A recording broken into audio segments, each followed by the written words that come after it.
दोस्तों, आज से लाखों साल पहले अफ्रीका का मैदान घने जंगलों से घिरा रहता था। पूरे अफ्रीकी जंगलों पर हमारे पूर्वज आदि मानव का राज हुआ करता था।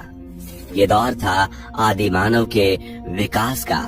इन्हीं घने जंगलों में उन्होंने खुद को विकसित किया और खुद को अन्य जानवरों से बेहतर बनाया। लेकिन सोचने वाली बात यह है कि जब सब कुछ सही चल रहा था तो ऐसी क्या परिस्थितियां आन पड़ी कि आदि मानव को अफ्रीका को छोड़कर अन्य महाद्वीपों पर बसना पड़ा। क्या कोई प्राकृतिक घटना घटी थी या फिर उसके पीछे कोई अन्य कारण था? आखिर आदि मानव की कौन सी प्रजाति थी जो सबसे पहले अफ्रीका महाद्वीप से बाहर निकली? दोस्तों, जानेंगे सब कुछ इस वीडियो में, लेकिन उससे पहले वीडियो को लाइक और चैनल को सब्सक्राइब कर लें। तो चलिए बिना समय गंवाए वीडियो को शुरू करते हैं। दोस्तों, आज से 20 लाख साल पहले अफ्रीका का ये मैदान घने जंगलों से घिरा रहता था। इन घने जंगलों में तरह तरह के शिकारी जानवरों का डेरा हुआ करता था।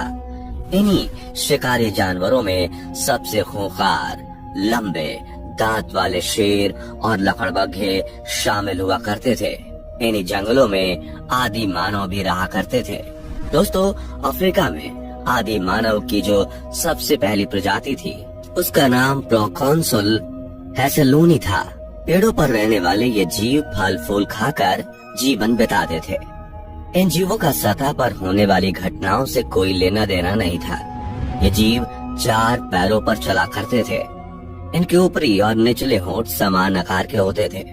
ये दिखने में आज के मकाओ से काफी मिलते जुलते थे। प्रोकॉन्सुल के फॉसिल्स ज्यादातर ईस्ट अफ्रीका में मिलते हैं, जिससे इनकी शारीरिक बनावट का पता चलता है। फॉसिल्स से वैज्ञानिक अनुमान लगाते हैं कि ये अपने दौर में अग्रेसिव नहीं हुआ करते थे। रिसर्चर्स बताते हैं कि उस दौर में 10 मिलियन साल पहले पृथ्वी के तापमान में आई भारी गिरावट की वजह से अफ्रीका के जंगल प्रभावित हुए थे, जिसकी वजह से प्रोकॉन्सुल को पेड़ से उतरकर जमीन पर आना पड़ा और इन्होंने 2 पैरों पर चलने की शुरुआत की। और एक अन्य जाति आर्डिपेथेकस रेमेडिस इवॉल्व हुए। इस समय वो 2 पैरों पर चलने में सक्षम तो हुए, लेकिन इनके पैर अभी भी पहले के जैसे ही थे, जिस वजह से इनकी चाल आज के इंसानों से काफी अलग थी। 2 पैरों पर चलने के बावजूद भी अभी भी इनका जुड़ाव पेड़ों से रहा। ये अपने दोनों हाथों की मदद से पेड़ पर चढ़ा करते थे। जैसे जैसे अफ्रीका में पेड़ की संख्या कम हुई, ये भी इवॉल्व हुए और एक नई प्रजाति अफ्रीका के जंगलों में विकसित हुई, जिसे ऑस्ट्रेलोपिथेकस एफ्रेंसिस के नाम से जाना गया। इन जीवों के अंदर सभी चीजों को जानने और समझने की जिज्ञासु प्रवृत्ति ने जन्म लिया। इनके दिमाग का विकास हुआ। इनकी शारीरिक संरचना में भी बदलाव आया। इनकी चाल इंसानों से काफी ज्यादा मेल खाती थी और ये झुंड में रहा करते थे। ये प्रजाति आमतौर पर शाकाहारी हुआ करते थे। ये फलों पत्तों को खाकर ही अपना जीवन बिताते थे, लेकिन मांस मिलने पर ये उसे भी खा लिया करते थे। जैसे जब शेर, तेंदुआ या लकड़बग्घे अपने शिकार को खाने के बाद छोड़ देते थे तो ये उन्हें खाते थे। ये खुद शिकार नहीं किया करते थे, क्योंकि इनके पास उस समय आधुनिक हथियार नहीं हुआ करते थे।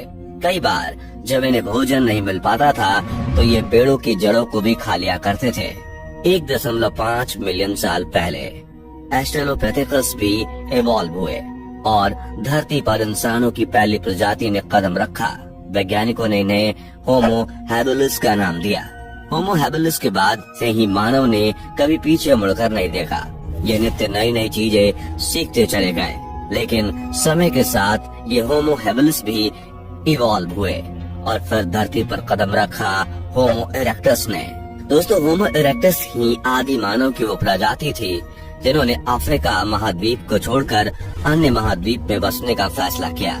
रिसर्चर्स के माने तो आज से लगभग 18 लाख साल पहले होमो इरेक्टस ने यूरोप और एशिया में फैलना शुरू किया और यहीं से इनका विस्तार धीरे धीरे सभी महाद्वीपों में हुआ। फिर चाहे पश्चिमी देश, नॉर्थ अमेरिका या साउथ अमेरिका हो, सभी जगह इनका विस्तार हुआ। हर महाद्वीप के वातावरण के अनुसार इनके रंग रूप में बदलाव आए। यहाँ हम कह सकते हैं कि जो ठंडे स्थानों पर बसे उनका रंग गोरा और जिन्होंने गर्म स्थानों को चुना उनका रंग काला हो गया। लेकिन दोस्तों प्रश्न अभी भी वही है, आखिर होमो इरेक्टस को अफ्रीका महाद्वीप क्यों छोड़ना पड़ा? इसके पीछे के कारण को आइए समझते हैं। साइंटिस्ट के मुताबिक इनके प्रवास का मुख्य कारण क्लाइमेट चेंजेस था। दरअसल उस दौर में भूकंप की वजह से टेक्टोनिक प्लेट्स में भयंकर हलचल हुई। टेक्टोनिक प्लेटों में होने वाली हलचल की वजह से चारों ओर पहाड़ों का निर्माण होता चला गया और इन्हीं पहाड़ों ने मौसमी हवा की दिशा को बदल कर रख दिया। हवा की दिशा बदलने की वजह से घने जंगल सूखने शुरू हो गए। दोस्तों इस घटना से घने जंगल घास के मैदानों में बदल गए।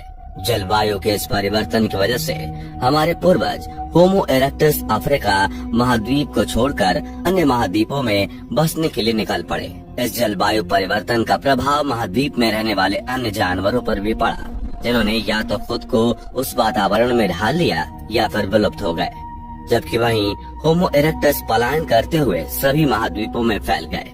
आरंभिक समय में होमो इरेक्टस भोजन और आश्रय की तलाश में इधर उधर भ्रमण किया करते थे, लेकिन धीरे धीरे समय के साथ इनका विकास हुआ और अब ये अपने पूर्वजों के मुकाबले काफी ज्यादा क्रिएटिव और बुद्धिमान हो गए। अब ये पेड़ों पर चढ़ने की कला को भूलकर जमीन पर चलने और दौड़ने में माहिर हो गए। होमो इरेक्टस अपने पूर्वजों के मुकाबले अपनी जरूरतों को पूरा करने में सक्षम हो गए थे और ये तो आप सभी जानते हैं कि जरूरतें ही नई खोज को जन्म देती हैं। मनुष्य की इस प्रजाति ने आधुनिक मानव बनने में औजारों का बहुत बड़ा योगदान रहा। ईस्ट अफ्रीका में मिले जानवरों की हड्डियों से यह पता चलता है कि इन जानवरों को किसी धारदार हथियार से मारा गया है। रिसर्च में ये बात सामने आई है कि होमो इरेक्टस ने अपने दौर में लकड़ी और पत्थर के हथियार बनाना शुरू कर दिया था।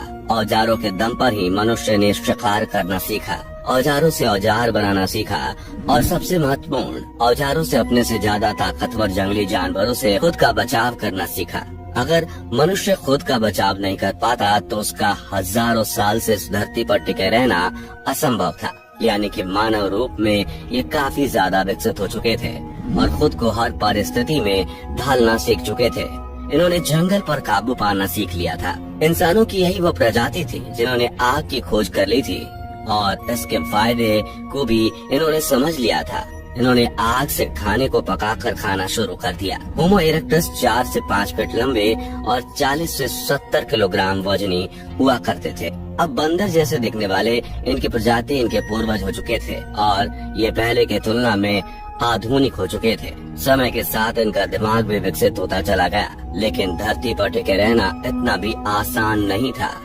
धरती पर जीवन कई कठिनाइयों से भरा पड़ा था, लेकिन एवोल्यूशन की दूसरी प्रजाति होमो हाइडेलबर्जेनेसिस खुद को इसमें ढालने में काबिल थी। ये धरती के पहले इंसानी प्रजाति थी जिनके दिमाग का आकार और वजन आधुनिक इंसान के बराबर था, लेकिन इनकी आंखें, जबड़े और चेहरे अभी भी बड़े थे।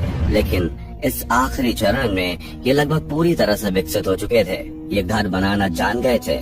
इतना ही नहीं, वे मृत लोगों को दफनाना भी शुरू कर चुके थे। उन्होंने कला की वस्तुओं का निर्माण करना भी शुरू कर लिया था। हम कह सकते हैं कि अब मानव जान चुका था कि धरती पर उसे किस तरह से रहना है और अपना जीवन विकसित करना है, कैसे खुद के लिए भोजन और पानी की व्यवस्था करनी है और किस तरह से खुद का बचाव करना है।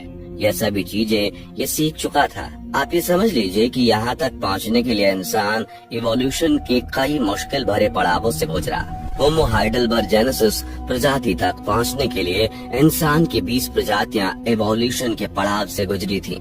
समय के साथ साथ एक एक करके ये सभी प्रजातियां धरती से विलुप्त हो गईं और जो रह गए वो होमो सेपियंस के रूप में विकसित हुए। होमो सेपियंस यानी कि आधुनिक मानव कई मिलियन साल तक चलने वाले इवोल्यूशन के बाद धरती पर जन्म लेता है। इनका ब्रेन का साइज पहले से बहुत ज्यादा विकसित था। ये काफी ज्यादा क्रिएटिव थे। ये एकमात्र ऐसे प्रजाति हैं जिसने अपनी जिंदगी को आसान बनाने के लिए हर वो चीज डेवलप कर ली जिसकी जरूरत महसूस हुई। इन्होंने लगातार अपने विकास पर काम किया और आज आप देख सकते हैं कि हम कहाँ हैं। लेकिन दोस्तों, आपको ये बात समझ लेनी चाहिए कि सीखने का यह सिलसिला अभी खत्म नहीं हुआ है और ना ही कभी खत्म होगा। अगर हमें अपनी सिविलाइजेशन को आगे भी कायम रखना है तो हमें खुद को हर परिस्थिति का सामना करने के लिए तैयार करना होगा। तो दोस्तों, आज के लिए फिलहाल इतना ही। मुझे उम्मीद है कि आज आपको बहुत कुछ जानने और समझने को मिला होगा। वीडियो अच्छी लगी हो तो इसे लाइक, कमेंट और शेयर करें और इस तरह के और भी अमेजिंग एंड इंटरेस्टिंग वीडियोस देखते रहने के लिए चैनल को जरूर सब्सक्राइब कर लें। Thanks for watching.